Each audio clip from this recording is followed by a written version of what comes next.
हाँ दोस्तों, तो आज हम उपस्थित हैं विज्ञान के पार्ट 6 वीडियो में। और आज हम सीखेंगे गोली दर्पण या स्फेरिकल मिरर। दोस्तों, हमने दर्पण की परिभाषा में सीखा था कि दर्पण दो प्रकार के होते हैं, समतल दर्पण और गोली दर्पण। तो समतल दर्पण हम पीछे पढ़ चुके हैं, उसके द्वारा प्रतिबिंब का बनना भी पढ़ चुके हैं। अब हम पढ़ेंगे गोली दर्पण। तो दोस्तों, जब किसी दर्पण की परावर्तक सतह वक्री हो तो उसे गोली दर्पण कहते हैं।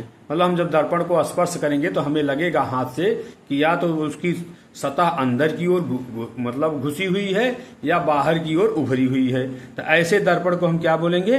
गोली दर्पण। अब आता है गोली दर्पण के प्रकार, टाइप्स ऑफ स्फेरिकल मिरर। तो ये दोस्तों दो प्रकार का होता है, उत्तल दर्पण, अवतल दर्पण। उत्तल दर्पण, अवतल दर्पण।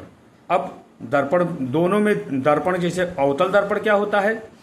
अवतल दर्पण, जब किसी गोली दर्पण की परावर्तक सतह अंदर की ओर वक्रित हो तो उसे अवतल दर्पण कहते हैं। दोस्तों, अवतल दर्पण क्या होता है? जब हम उसके दर्पण को स्पर्श करेंगे हाथ से तो हमें लगेगा कि उसकी जो परावर्तक सतह हो अंदर की तरफ, जैसे गोली कटोरी जैसी अंदर की तरफ दबी हुई है, तो उसे हम क्या बोलेंगे? अवतल दर्पण। और उसके बाद दूसरा होता है उत्तल दर्पण। जब किसी गोली दर्पण की परावर्तक सतह बाहर की ओर वक्रित हो तो उसे हम क्या कहते हैं? उत्तल दर्पण। तो दोस्तों, जब हम हाथ से दर्पण को स्पर्श करेंगे, दर्पण माने होता है जिसमें प्रतिबिंब बनता है, जैसे शीशा। तो शीशा भी दो प्रकार का होता है, गोली और समतल। समतल को हम लोग घरों में यूज करते हैं और गोली दर्पण को हम लोग जैसे गाड़ी का शीशा बनाने में, लैंप का शीशा बनाने में और जो वैज्ञानिक उपकरण होते हैं उसमें बनाने में इसका उपयोग हम लोग करते हैं।